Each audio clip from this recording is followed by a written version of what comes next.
마케팅 전략에 대한 공부법과 이거 공부해서 뭐 할 것인지 활용법, 이 두 가지 내용의 포커싱에서 좀 진행하도록 하겠습니다. 원활한 수업 진행에서 좀 말씀드릴게요. 제가 무심코 던지는 모든 질문들에는 다 퀴즈가 있고요. 거기는 다 상품이 걸려 있습니다. 그 상품 무거워서 가급적 현금 아니면 유가증권으로 드리도록 하겠습니다. 첫 번째 퀴즈. 요 가운데 수염 덥수룩한 분, 요분의 조남 혹시 아시는 분? 누구? 소크라테스입니다. 오, 어떻게 아셨어요? 이거는 연습 퀴즈였고요. 근데 어떻게 아세요? 소크라테스인지? 소크라테스가 옛날에 생계를 어떻게 유지했는지 혹시 들어보셨어요? 밥벌이 수단? 학원 강사였어요. 애들한테 수강료 받아가지고 생계를 유지했었습니다. 근데 고전 서양에서는 공부하는 방식이 이랬더랬습니다. 애들이 와서 그날 궁금한 걸 스승한테 묻는 거예요. 스승님, 옆에 소피스트란 학원이 새로 생겼는데 소피스트 학원에서는 가르치기를 근해 공식 혹시 기억하시는 분? 아련함 기억. 2A분의 기억하시는 분 계시네? 위에는, 요 안에는 추억 따먹기 측면에서 들어갔습니다. 옆에 학원에서는 이 근해 공식을 절대 암기하지 말라라고 가르친다라는데 그게 맞는 공부 방법이에요? 애들이 물어요. 그럼 스승님이 답해줬대요. 그렇지 않아. 한국식 수능 시스템에서는 이걸 암기하지 않고는 절대 주어진 시간에서 문제를 풀지 못한다. 묻고 답하고 묻고 답하면서 이날 클래스에서 학습할 내용들을 끌고 갔다고 합니다. 여러분 연배에서는 잘 모실 텐데 이거 혹시 아세요? 무슨 프로그램이었는지? 아니고요. 이거 잘 모실 거예요. 혹시 이번에 조남 아세요? 여러분 제가 이렇게 젊을 줄 알았으면 이 살이 좀 바꿔 갖고 왔을 텐데 유머일번지라고 여러분이 부모님 세대가 좋아했던 그 꽁트 프로그램이거든요. 이게 김영골 씨가 진행하는 탕자 가라사대라는 꽁트인데 이게 뭐냐면은 공자의 수업 방식을 약간 패러디화했던 거예요. 이 양반이 나타나면 그날의 주제가 이렇게 두루마리 위주로 쭉 내려왔었습니다. 얘들아 오늘 우리 이거 공부할 것이다. 복해상자석 세해상자공이라. 한번 좀 아신다 싶으신 분 이거 해석 가능할까요? 좋은 얘기였대요. 복을 얻었거든 조심하시고요. 권세를 얻었거든 함부로 주변에 휘두르지 마십시오. 이런 좋은 얘기 갖고 수업을 끌고 갔다고 합니다. 동양, 서양, 현자, 똑똑하다는 사람들의 가르치는 방식은 굉장히 유사성을 띠고 있네요. 전 세계 민족 중에 노벨상을 가장 많이 타간 나라, 민족은 어디죠? 유대인. 나 국가로 치면 이스라엘. 왜요? 왜? 걔네들이 왜 노벨상 독식하고 있어요? 교육 방식. 이 코드가 맞는 이유 제가 원하는 답을 해주셔야 됩니다. 수업 방식에서 이 원인들을 많이 찾고 있거든요. 이스라엘 대학교를 가면 요즘은 밑살이 날라오기 때문에 이러지 못할 텐데 보통은 이런 식으로 공부하고 있대요. 시끄러운 소리로 가득 찬 이 넓은 공간은 다름 아닌 도서관입니다. 학생들은 책을 펴놓고 큰 소리로 떠들고 있습니다. 언뜻 보면 상대에게 화가 나서 따지는 것처럼 보이는데요. 학생들은 지금 하브루타 중입니다. 우리나라 대학교에서 이런 식으로 공부하면 어떻게 될 것 같으세요? 쫓겨나요? 포스트잇이 잔뜩 붙어있다? 이런 식의 학습 방법을 하브루타 학습 방법이란 말을 표현하고 교육계에 관련된 여러분 아마 이 용어 들어보셨을 거예요. 오늘 졸릴 시간이니까 저하고 여러분하고 이 하브루타 좀 진행할게요. 1장 1단 있습니다. 전 이 토픽을 제가 뽑아갖고 왔으니까 여러분보다 고민할 시간은 많았을 것 같아요. 그리고 여러분은 30분 되시잖아요. 집단지성을 활용해서 저하고 이 하브루타 좀 진행하겠습니다. 첫 번째 하브루타 주제는 이 얘기 좀 해볼게요. 토종 OTT 삼총사 적자행진. 넷플릭스만 홀로 독주인데 얼마 안 된 기사거든요. 티빙과 웨이브는 작년에 이 적자 이 정도 냈다라 합니다. 매출 규모 나와 있고요. 쿠팡플레이와 디즈니 플러스가 따로 국내 실적을 발표하지 않았지만 OTT 중 넷플릭스만 유일하게 흑자를 낸 거로 예측되고 있다는데 뭐 보세요? OTT 개인적으로? 어떻게 하시나요? 티빙 왜 근데 티빙 구독하세요? 뭐 보세요? 다 특이한 거 보시네요. 왓챠에 뭐가 강점이에요? 왓챠가 영화가 많아요? 딴 거보다? 어떻게 제가 마이너리티 분들을 특별히 지적한 것 같네요. 이 시장 어때요? 여기 돈 벌 것 같으세요? 이 시장? 마켓. 개인적으로 뭐 좋아하냐 여쭤본 것보다는 이 시장 어떨 것 같으세요? 빡 터져요? 경쟁 치열해요? 이거 솔직히 우리 가장 저렴한 돈으로 가장 많은 컨텐츠를 보는 방법은 뭐 있죠? 누누TV? 말고 또 뭐 있어요? 유튜브에서 리뷰 보는 거? 유튜브 통해서 우회 통로 가능한가요? 잠깐 우리 소비자 입장을 오늘 좀 벗어나서 이 회사 사업주라고 생각하고 이 비즈니스를 좀 분석 좀 해볼게요. 이 시장, OTT라는 비즈니스 매력 있을 것 같으세요? OTT 업체 주식 상장되어 있다면 주식 살 의향 있으십니까? 낯선 인더스트리를 분석할 때 보통 많이 가져다 쓰는 프레임워크가 5포시스 모델입니다. 포시스가 무슨 말이에요? 힘이요, 힘. 아름다운 얘기 그만하고 이 5명 사이에 누가 힘이 세? 힘의 밀당을 놓고 이 시장의 매력도를 평가하는 것이 5포시스 모델의 근간 얘기입니다. 누가 힘이 세를 놓고 보세요. 현대자동차의 국내 마켓에 있어서 전기자동차 시장을 요거 놓고 우리 같이 얘기 좀 한번 해볼게요. 뎁스 정확히 요런 글에 때려줄게요. 현대자동차 국내 시장만 한정해서 전기차로 봤을 때 여기 누구 있어요? 산업 내 경쟁 카테고리에서 싸우고 계신 분들. 현대차랑 국내 전기차 시장 놓고 싸우고 계신 플레이어들 누구 있죠? 테슬라 또 포르쉐. 왜 이렇게 하이엔드만 얘기하세요? 자, 시간 많이 없으니까 정량화 점수 때려볼게요. 100점 만점이면 현대차에게 요 카테고리 내에서 몇 점 주시겠습니까? 100점 만점에 10점? 100점 만점에 10점? 오, 너무 짠데? 저는 그냥 70점 줄게요. 이건 제일 주관적이에요. 100점 만점에 70점을 줄 수 있지 않나? 너무 과한가? 요거 한번 바라보세요. 국내 전기자동차 시장에서 현대차 입장에서 이거 어느 정도 걱정할 것 같으세요? 신규 진입제 위협. 뭘 봐야 되냐면 이런 거 보세요. 규모의 경제. 그러니까 전기차 사업을 맨 땅에서 새로 시작할 자금력 갖고 있는 회사가 누구 있을까? 정부에서 규제, 허가는 쉽게 줄까? 이런 거 놓고 봤을 때 고민 많이 안 할 것 같죠? 현대차에게 85점 줘도 괜찮을 것 같아요. 이건 어떻게 바라보세요? 전기자동차 시장에 있어서 현대차가 대체제의 위협은 어느 정도 걱정하고 있을까요? 자, 뭐가 전기차의 대체제예요? 이 범위 스코핑을 잘 얘기 좀 해봅시다. 어디까지 전기차의 대체제로 봐줘야 되죠? 내연기관 또 수소차 또 좀 넓게 보면 하이브리드 너무 자동차로만 보지 마시고 좀 대체제 어디까지야? 교통수단이라는 측면에서 바라보면 대중교통, 도보, 킥보드 킥고잉 생각보다 많을 수 있더라고요. 이거 제가 봤을 때 60 줄 것 같아요. 이번에 사람 대 사람 얘기인데요. 전기차 살 의향이 있는 소비자하고 현대차 전기차 영업사원하고 둘을 놓고 보면 누가 힘이 세요? 소비자, 영업사원. 소비자가 힘이 세다는 것은 본인이 협상을 잘해서 받아낼 수 있는 게 있으셔야 됩니다. 본인이 협상력 되게 발휘하시면 뭐 받아낼 수 있을 것 같으세요? 전기차 깎을 수 있을 것 같으세요? 프라이싱? 무상 AS. 그건 누구나 주는 거 아니에요? 본인이 매력이 뿜뿜해가지고 본인이 협상 잘해가지고 받아낼 수 있는 거. 남은 못 받아내는데. 생각보다 받아낼 수 있는 거 없어요. 일단 프라이싱은 현대차 프라이싱은 못 건드려요. 그렇죠? 그거는 그냥 공통적인 프로모션이고 또 뭐 건드릴 수 있어? 의외로 건드릴 수 있는 게 색상 다양하게 본인 원대로 뽑을 수 있어요? 저 언제까지 전기차 꼭 필요하니까 그때까지 납기기한 맞춰주세요. 이거 얘기할 수 있으세요? 생각보다 얘기할 수 있는 게 별로 없습니다. 제가 봤을 때 현대차에게 70점 줘도 큰 무리는 아닌 것 같아요. 이번에 좀 옛날하고 다른 얘기. 납품 벤더들 있잖아요. 1차, 3차 벤더하고 현대차 구매팀을 놓고 보면 누가 힘이 셀 것 같으세요? 여기 납품하시겠다는 분하고 여기 사겠다는 구매팀하고 누가 힘이 세요? 이게 내연기관하고는 확실히 다른 얘기가 달라져요. 내연기관 때는 여러분 말씀대로 분명히 구매팀이 월등 힘이 셌어요. 슈퍼 갑질도 할 수 있었죠. 근데 전기자동차 시장으로 보면 조금 달라집니다. 차량용 반도체에 있어서는 밴드하고 구매팀하고 누가 힘이 셀 것 같으세요? 저 차량용 반도체가 힘이 세요. 지금은 또 캐즘 때문에 달랐는데 한동안은 2차 전지도 구하기 쉽지 않았었습니다. 그때는 또 저쪽이 세더라고요. 내연기관하고 전기자동차 시장에 있어서 5포시스 모델은 굉장히 달리 그려지고 있습니다. 이거 한번 약식으로 머릿속으로 한번 해보시겠어요? OTT 시장 업체 한 군데를 머릿속으로 생각해 보시고 제가 한 것처럼 5포시스 모델 분석 100점 100점으로 한번 점수 좀 매겨보시겠습니까? 각자? 그래서 전기 OTT 시장이 상장되어 있는 곳이 있다면 저는 주식을 살게요. 저는 주식 절대 안 살 거예요. 개인적으로 약식으로 의사결정 좀 한번 해보시겠어요? OTT 업체 아는 곳 한 군데를 머릿속으로 생각해 보시고 제가 한 것처럼 100점, 100점, 100점, 100점 놓고 점수 한번 매겨보세요. 자, 그냥 여쭤볼게요. OTT 업체 상장되어 있다면 주식 살 의향 있으신 분, 안 살 분, 돈이 없어서 사고 싶지만 살 능력이 안 된다는 분, 잘 안 드시겠죠? 같이 얘기 좀 해봅시다. 여기 누구 있죠? 국내 OTT 시장의 플레이어들 다 뽑아보세요. 쿠팡 또 넷플릭스, 왓챠, 티빙. 생각보다 많네요. 디즈니 플러스. 옥수수라는 애 혹시 기억하세요? 언제 사라졌어요? 생각보다 되게 많아요. 치열해. 이거 어떻게 바라보세요? 신규 진입자고요? OTT 시장에 있어서 쿠팡 플레이 언제 들어왔어요? 얼마 안 되지 않았어요? 자리 되게 잘 잡네. 들어오는 데 있어서 인허가사항이 아닙니다. 하려면 할 수 있어요. 들어와서 마케팅 비용 내면서 살아남을지는 좀 다른 얘기인데 들어오는 데 있어서 간섭하는 사람은 없어요. 맘대로 들어올 수 있어요. 이건 어떻게 바라보세요? 이거 좀 따져봐요. OTT 시장에서 대체제는 어디까지 봐줘야 돼요? 누가 제일 센 대체제예요? OTT와. 저는 유튜브라고 생각해요. 이걸 본다는 측면에서. 저 같은 경우 유튜브 프리미엄을 볼지 OTT 한 군데를 볼지 정하거든요. 또 누구 있어요? 대체제? 게임. 시간을 써먹어 라는 측면에서 게임이라고 볼 수도 있을 것 같고요. 아니면 나이키 운동화? 러닝? 대체율이 생각보다 많아요. 여긴 누가 힘이 셀 것 같으세요? 우리 같은 소비자하고 여기랑. 이거는 솔직히 힘이 센 것 같아요. 이거 메뚜기 하면 되잖아요. 매달 꼭 봐야 돼? 3개월에 한 번씩 돌아가면서 보면 되지 않아요? 그런 측면에서 보면 저는 OTT 시장에 있어서 저도 매력적인 점수를 주기는 어려울 것 같습니다.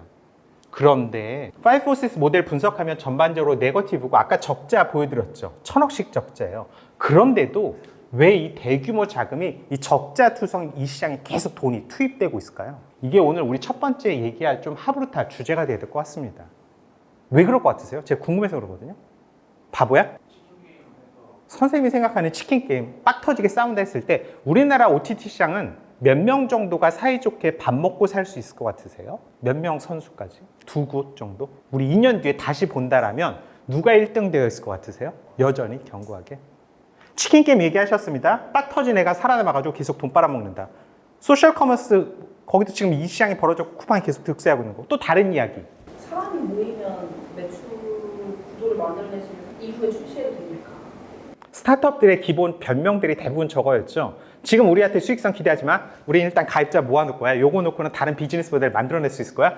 이런 거짓말로 해가지고 되게 투자 유치하고 했었죠. 그쵸? 그것도 가능한 얘기일 것 같아요. 일단 모아놓자. 그 다음 광고 플랫폼을 생각하고 나중에 커머스 쪽으로 넘어가기 위해서 다양한 얘기들이 가능할 수 있습니다. 제가 오늘 말씀드리고 싶은 거 이거는 아무것도 아니에요. 이건 챗GPT나 구글 가서 검색해보면 설명 이렇게 쭉 해줘요. 제가 말씀드리고 싶은 거 도처에 널려있는 사례들 가지고 자꾸만 여러분들의 의사결정하는 훈련, 학습 방법을 오늘 좀 소개해드리고 싶습니다.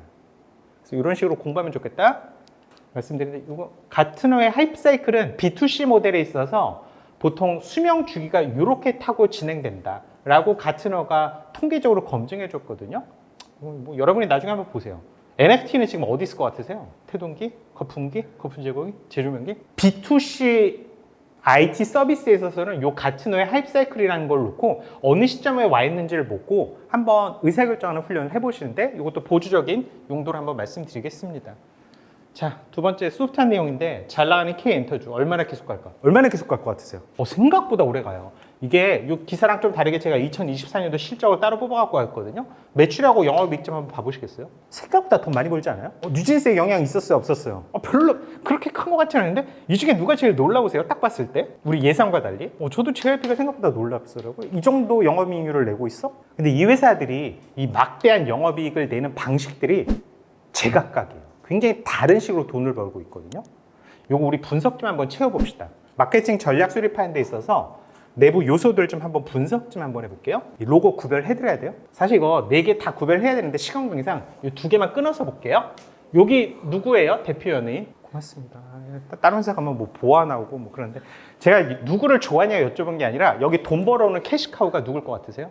에스파하고 누가 돈 벌을 것 같아요? 동방신기? NCT하고 에스파가 돈을 많이 벌어와요. 이 느낌을 좀 가져주세요. 여기 누가 돈 벌을 것 같으세요? 블랙핑크가 돈 벌어요. 또 블랙핑크는 몇 세대 걸그룹으로 그룹핑되죠? 느낌 오세요? SM은 모든 세대에 뜬 아이돌이 다 있어요. 1세대부터 5세대까지 다 뜬 애들이 있어. 다 있어. 여기 찾아보면. 대신 빨리 꺾이는 측면이 있습니다. 반면 YG 아이돌들은 PLC 제품 수명 주기를 그리자면 전반적으로 이런 길게 끌어가죠. 꼬리가 굉장히 긴 상품군들이 많습니다.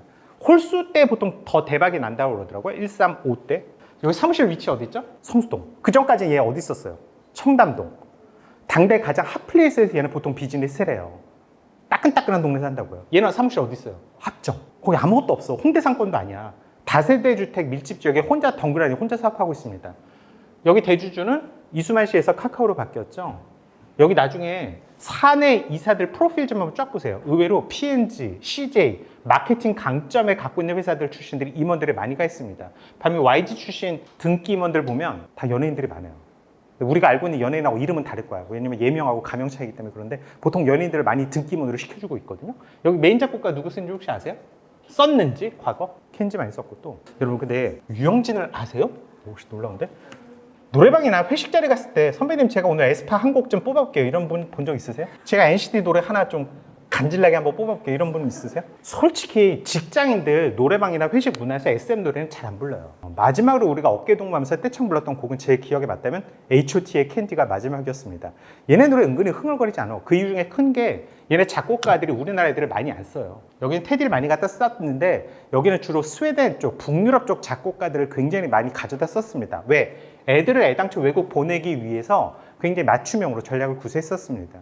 두 회사만 좀 극단적으로 비교해봤을 때 몇 천억의 영업이익을 버는 방식들이 굉장히 달리 차별화되어 있습니다. 오늘 저랑 좀 급하게 온라인 마케팅 전략이란 토픽 갖고 얘기하고 있는데 전략이 뭐예요? 여쭈면 공통적인 정의는 없어요. 교수님마다 자기가 하고 싶은 거의 핵심을 전략의 코어라고 얘기하시는데 잘 되어 있는 전략에 대한 데피니션을 보면 이 두 개에 대한 균형점을 잘 찾고 있습니다. 이 똑똑하신 분이 이 데피니션을 내린 것인데 자, 전략에서 이게 중요하다 말씀하신 분들이 있거든요. 전략 세울 때 뭐가 중요해? 판, 잘 되는 시장 찾는 거. 야, 우리 회사 그동안 너무 오프라인만 해서 온라인 쪽 가야 돼.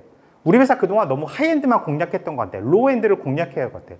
로컬은 너무 좁아. 외국 나가는 고민을 해봐야 될 것 같아. 시장 찾는 게 전략에서 제일 중요해. 말씀하시는 분들이 쭉쭉쭉 어떤 분들이 있어요. 아니야. 전략에서 중요한 건 이게 아니라 다른 기업, 멀티캠퍼스는 못하는 우리만의 핵심 우위를 찾는 게 훨씬 더 중요해. 우리만의 강점을 찾는 게 훨씬 중요해. 요거를 세팅하는 게 훨씬 중요해. 말씀하시는 분들이 쭉쭉쭉 계시거든요. 극단적으로 좀 나눠보겠습니다. 앞에 4대 연예기획사 중에 여러분 생각에 이쪽을 좀 더 강조하고 있는 회사는 누군 것 같아요? 시장 찾기, 판 찾기, SM이에요. 헐, 시장 포커싱 되어 있는 회사입니다. 반면 이쪽보다는 아래쪽을 더 신경 쓰는 회사는 누군 것 같으세요? YG예요. 잠깐 전략적인 사고 좀 하시고요. 전략 보고서 좀 쓰세요. 이 두 개의 밸런싱에 대해서 신경 좀 써주세요. 여러분이 지금 하셔야 될 과제는 이쪽을 더 신경 쓰실 숙제인 것 같으세요? 아래쪽을 더 신경 쓰실 숙제인 것 같으세요? 보고서 분량은요? 7-3으로 할 거야? 5로 할 거야? 4-6으로 할 거야? 여러분이 하셔야 될 숙제가 어느 쪽에 좀 더 가중치를 두는지 신경 좀 써주십시오. 저한테 그래도 강의 들으셨으니까 공식적인 용어를 좀 알아둘게요. 전략 학파 중에 시장 찾는 게 훨씬 중요합니다 라는 분들을 우린 포지셔닝 학파란 말로 부르고 있습니다. 느낌 오세요? 우리 AMPM은 어디 포지셔닝 해야 돼 지금? 로컬? 글로벌? 대기업에 해야 돼? 아니면 중견 쪽으로 나가야 돼? 요거 찾는 게 제일 중요합니다. 포지셔닝 학파. 아니야, 그게 중요한 게 아니고 우리만의 코어 상품이 있어야 돼. 딴 회사들은 못하는 우리 A급 강사들 갖추셔야 되고 우리 플랫폼에 좀 더 충실한 컨텐츠를 더 채우는 게 중요해. 이게 전략에서 제일 중요한 거야. 우리 회사에 있어서는. 이런 분들을 Capability 학파란 말로 부르고 있습니다. 포지셔닝 쪽이 더 중요해? Capability 도 중요해. 이 느낌을 좀 가져주세요. 죄송한데 제가 지금 표정이 별로 밝지 않은 두 가지 이유가 좀 있거든요. 첫 번째는 통장 잔고 때문에 그래요. 모아놓은 돈이 너무 없어요. 저만 그래요? 그 작년부터 제가 부동산에 대해서 관심을 좀 갖기 시작했거든요. 한국은 역시 결국 돌고 돌아 부동산인 것 같아. 저의 개인적인 부동산 투자 전략 수립하는 데 있어서는 이쪽을 더 신경 쓰라 말씀하시고 싶으세요? 아니면 아래쪽을 더 신경 쓰라 코멘트 해주시겠어요? 어느 쪽이에요? 부동산 투자 전략은? 임장하고 주말에 다리품 팔아서 될 동네 찾고 눈으로 보는 게 중요할 것 같습니다. 저희 얼굴의 두 번째 그늘의 이유는 저희 딸내미 성적표 때문에 그렇거든요. 저희 딸내미 입시 전략 수립하는 데 있어서는 이쪽을 더 신경 써야 돼요? 이쪽을 더 신경 써야 돼요? 이쪽이 좀 더 가중치겠죠? 이쪽도 뭐 전혀 중요한 건 아닌 것 같지만 이게 굉장히 크고 중요한 얘기입니다. 마케팅 전략 같은 거 보고서 쓰실 때 이런 프레임워크나 툴 같은 거 보고서에 많이 담으시죠? 이렇게 X축, Y축 해가지고 분석하는 표 아시는 거 뭐 있으세요? 이런 거. 스왑 분석? 스왑 분석이 뭐야? 가만히 보면 강약은 무슨 얘기죠? 내부의 강점, 약점, 시장의 기회와 위협. 뭐야? 한쪽은 시장 얘기, 자세 얘기. 사람들이 많이 가져다 쓰는 이런 2x2 매트릭스를 보면 보통 한 축을 시장 분석에 할애하고 있고 한 축을 보통 자사에 대한 분석 쪽에 보통 할애하고 있습니다. 그럴 때 사람들이 유용하다 많이 가져다 쓰고 있고요. 우리 공식적인 용어로 좀 알아두세요. 포지셔닝, 케이퍼빌리티 어느 쪽에 좀 신경 쓸 숙제인지 신경을 쓰셨으면 좋겠습니다. 할인, 수직 계열화의 힘, 수급 관리 덕받다. 제가 기업 사례 분석을 좀 많이 하는 사람이고 관련해서 좀 책을 쓰려고 자료 조사했는데 한국은 재개설 20위가 20년 동안 변동이 거의 없었어요. 유일하게 자산 베이스로 재개설 들어왔다가 살짝 빠지는 회사가 이 하림입니다.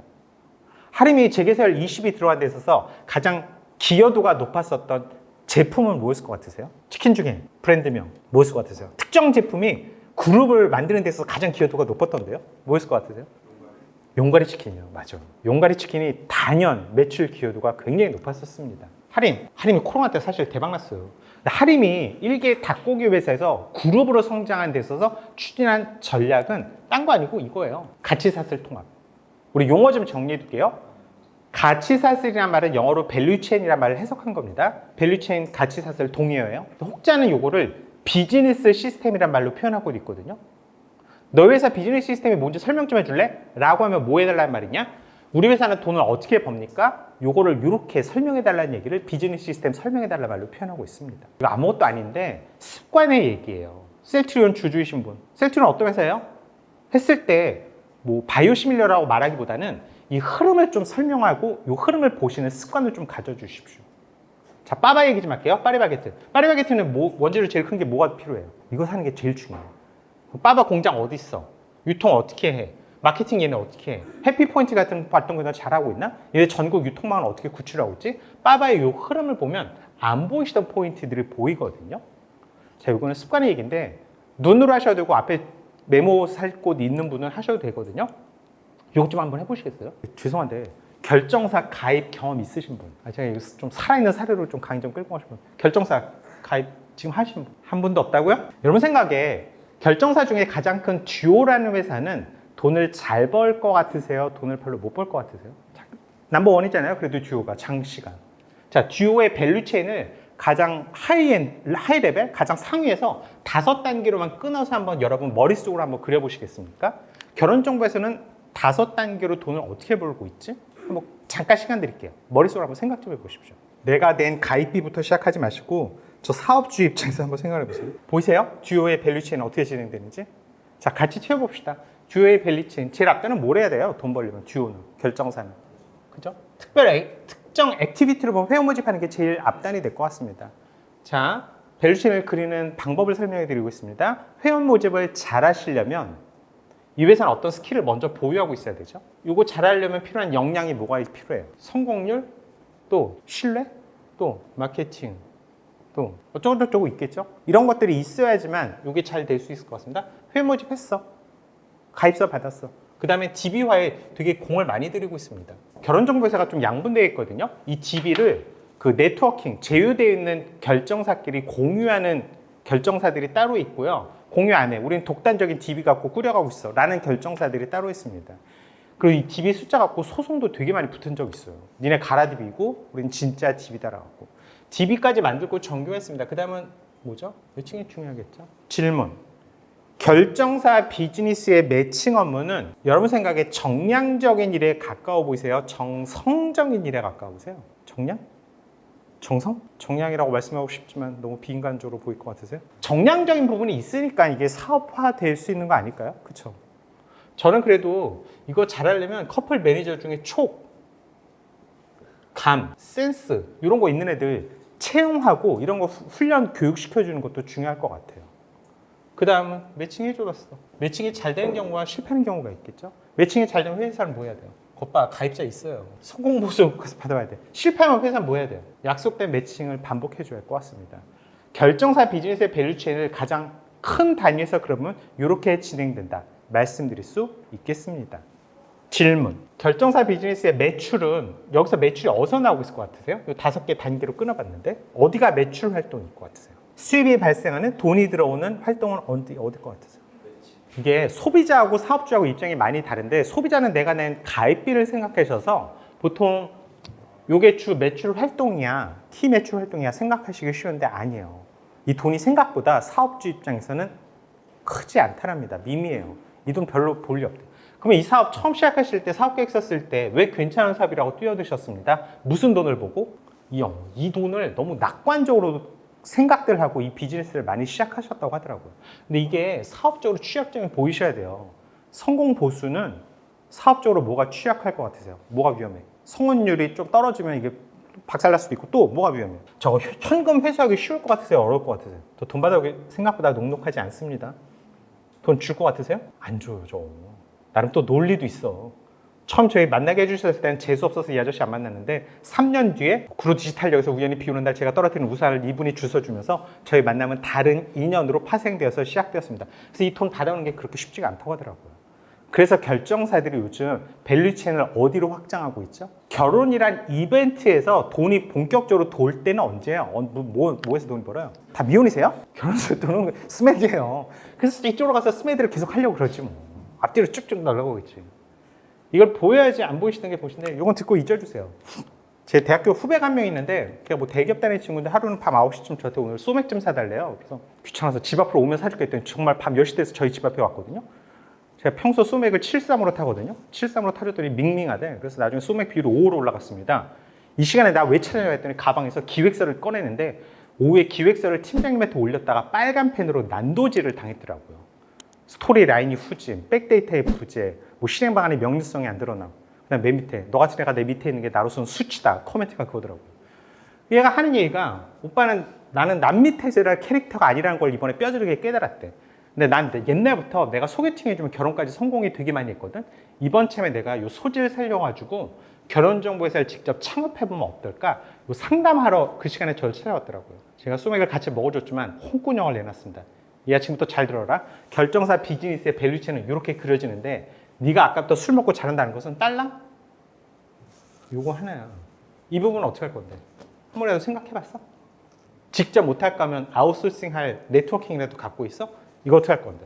이특 걸 건데. 앞에 종이에 밸류체인을 그리면서 애 꿈을 산산조각 내면서 되게 희열을 한번 느꼈던 적이 있었습니다. 혹시 여러분 터닝메카드라는 기업 기억하세요? 장난감. 뭐 하는 장난감이죠? 터닝메카드? 자석으로 해가지고 변신 탁 하는 거잖아요. 그게 단품에 혹시 얼마였는지 기억하세요? 19,000원 정도였고요. 이게 품귀 현상이 입어가지고 되게 어린이날 크리스마스 때는 어른들이 마트 앞에서 장사진을 서가지고 막 어렵게 샀었습니다.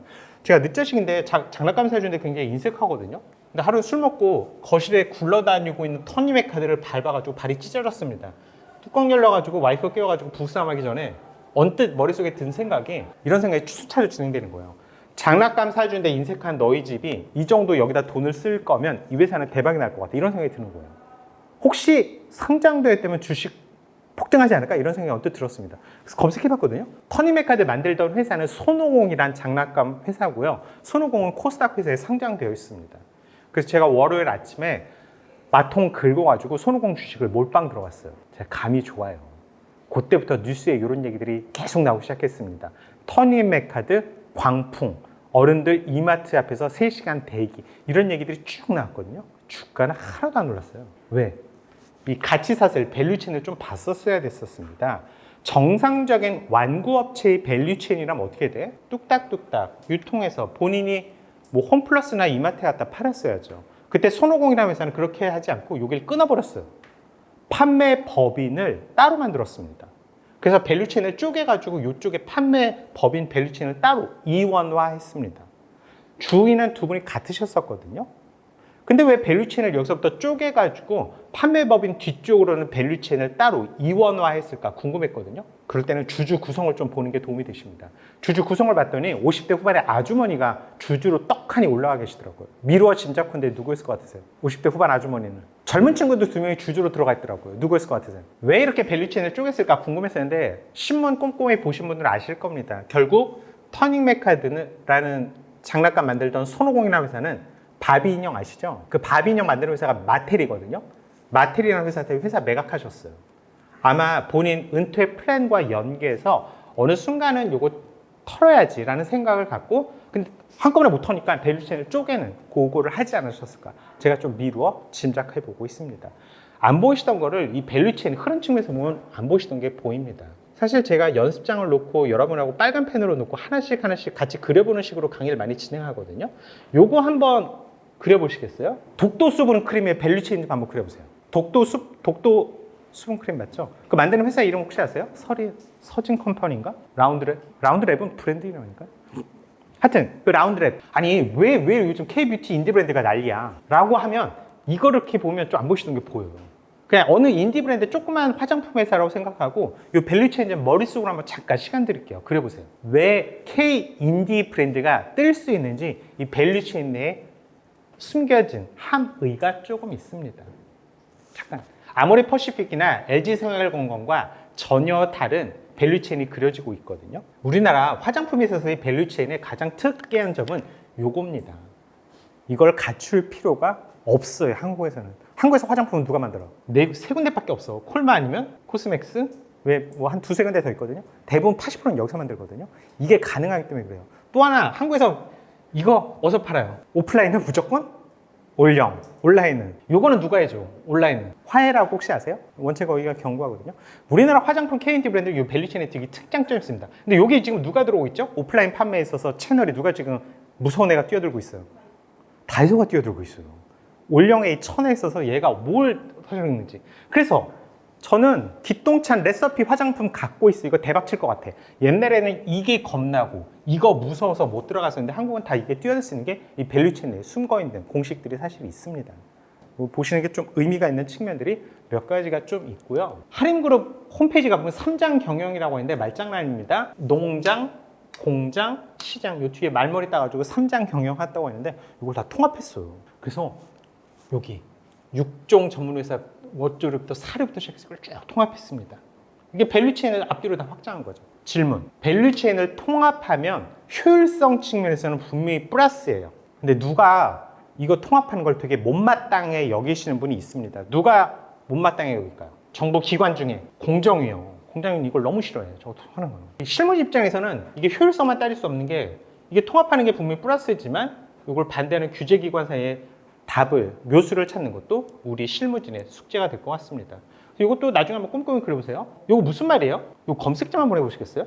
테슬라 밸류체인 ETF에 포함된 종목 뭐 있을 것 같으세요? 테슬라 사는 게 나을 것 같아요? 테슬라 밸류체인 ETF 사는 게 나을 것 같으세요? 각자 알아서 하세요. 저는 그분을 싫어하기 때문에 이거 안 사는데, 아니 이게 의미 뭔지 아시겠죠? 특정 회사에 대한 리스크를 이 밸류체인에, 요즘은 이렇게 금융상품 이렇게 만들더라고요.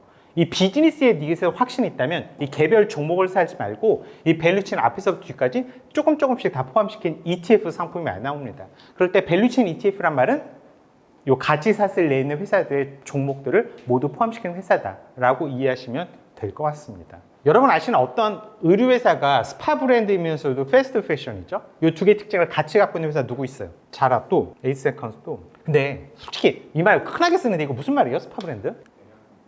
대량? 또 많이 만든다? 그 측면도 있긴 하거든요. 또 K 브랜드는 우리 회사 여기서부터 요 끝까지 우리 회사 이름 갖고 독단적으로 다 할게요가 SPA 브랜드의 의미입니다. 생산을 처음부터까지 유통까지 다 하겠다고. 이게 근데 왜 센 얘기냐면 옛날에 이런 식으로 하면 망했어요. 제가 학교 다닐 때 의류회사에서 벤치마킹하는 회사 1순위는 베네통이었습니다. 베네통이 의류업계에 처음에 뭘 갖고 왔냐? 밸류체인을 쪼개는 방법을 갖고 왔습니다. 미쳤어? 이걸 다 하게? 요거는 이태리 본사에 남겨놓고 요건 방글라데시 생산망을 통해 가지고 싱가포르 유통망을 통해 가지고 일본 쪽 디스트리뷰터를 통해서 배분하는, 이러니까 떼돈을 벌었던 게 베네통이었습니다. 모든 회사들이 베네팅의 돈 버는 방식, 밸류체인을 쪼개는 방식을 따라했었거든요.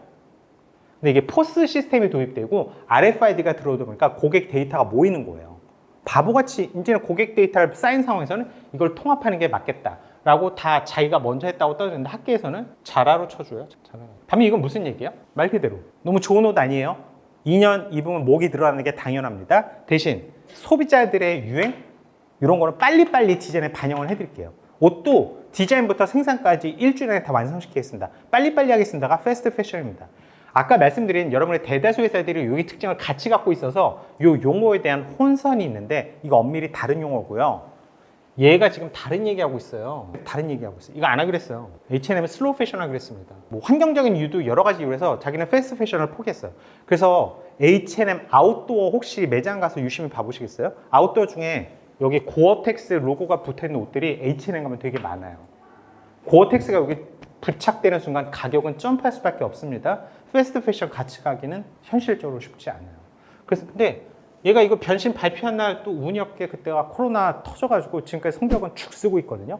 근데 지금 화려한 상황에서 H&M이 SPA 브랜드 특징을 유지하면서 슬로우 패션의 교집합에서 어떤 전략을 만들어 갈지 이것도 좀 관심 갖고 봐주십시오.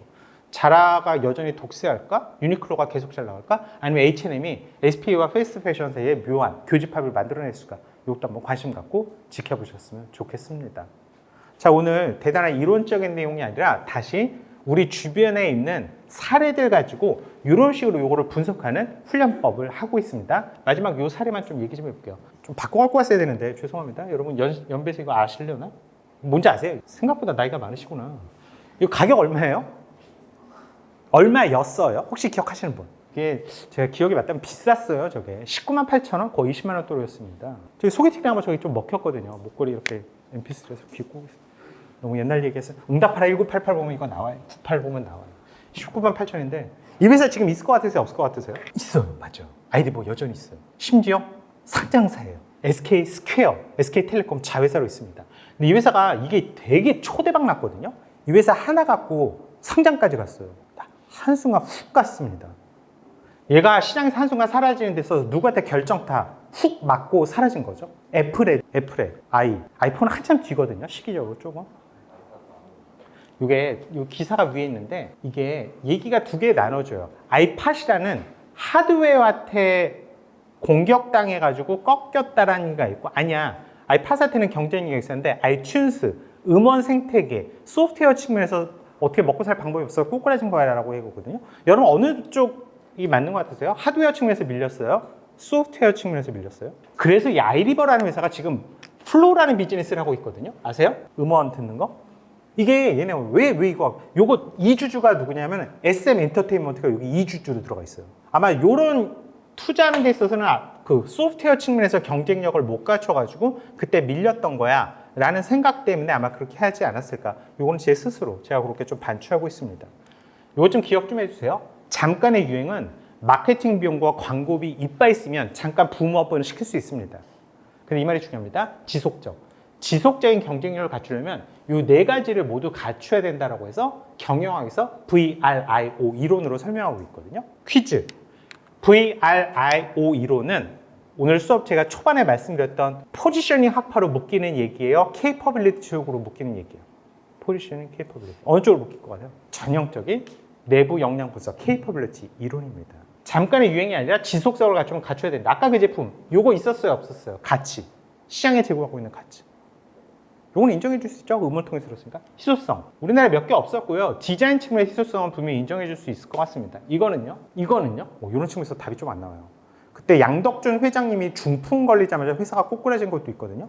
창업주가 중풍 걸렸다고 회사가 꼬꾸라지면 어떡해. 리소스가 없으니까 그런 거지, 뭐 사실. 코카콜라는 이 중에 뭐가 제일 뛰어난 회사예요? 그쵸. 이게 만들어내기가 쉽지가 않은 거죠. 집에서 가장이신 분, 본인의 지속적인 경쟁력 좀 냉정히 평가 좀 해봅시다. 집에서의 본인의 경쟁력 이거 있으세요? 저는 있어요. 제가 돈 벌어오니까. 아빠는 희소성 있을 것 같으세요? 생물학적인 아빠는 인정받습니다. 아빠는 모방 불가능할 것 같으세요? 현실을 설명하는 이론들은 보통 불편한 경우들이 많죠. 이런 기업들이 지속적이란 말에 있어서 강력한 사례들이 되거든요. 여러분 아시는 캐논은 뭐 하는 회사예요? 이게 우리가 소비자니까 카메라 회사라고 생각하는데 얘네 사업 보고서를 보면 요 4개 사업부가 황금 비율이야. 이게 망가지면 얘가 살려주고 이게 살려주면 얘가 망가져주거든요. 왜? 얘네는 과학기술 회사입니다. 단순히 말장난이 아니에요. 캐논의 원천 기술은 광학 기술입니다. 요즘 떼돈 버는 애가 이거라고 하더라고요. 하이엔드랑 의료기기. 왜? 과학기술이라는 VRIO에 충족되는 기술을 갖고 있습니다. 얘도 전형적인 이 이론들에 흔들리지 않는 얘기들을 설명하고 있죠. 자, 다시 한번 오늘 대단한 이론적인 내용을 학습하기보다는 주변에 도처에 널려있는 사례들 갖고 남의 일이지 이렇게 하지 마시고 관점 전환 능력을 좀 기르셨으면 좋겠습니다. 내가 저 회사 사업부장이면, 내가 저 회사 창업주라면 나라면 이렇게 했을 텐데, 이게 여러분의 마케팅 전략에 대한 센싱, 감을 키우는 가장 좋은 훈련 방법이에요. 그래서 도처에 널려있는 사례들을 자꾸만 듣고 의사결정하는 훈련을 해보셨으면 좋겠는데, 몇 가지만 기억을 해주세요. 낯선 시장 보고 주식 투자할지 말지 고민하면 요거 놓고 투영해서 한번 봐보십시오. 이 시장 매력 어때? 한번 평가해보세요. 그 다음 의사결정과 보고서를 쓰실 때 이 두 개의 밸런스과 분량의 조절에 대해서 고민을 좀 한번 해보십시오. 지금은 시장 분석에 더 할애해야 될 숙제야? 아니면 내부 역량에 대한 분석에다 조금 더 할애해야 될 숙제야? 그 다음에 어떤 회사 이름을 들으셨을 때는 자꾸만 이 화살표 방향으로 돈을 버는 흐름을 보는 습관을 좀 가져주십시오. 잠깐의 유행이 아니라 지속적인 경쟁력을 갖추려면 VRIO 4가지 요건의 카테고리에 모두 충족되겠다. 이 얘기 좀 기억 좀 해주시고요.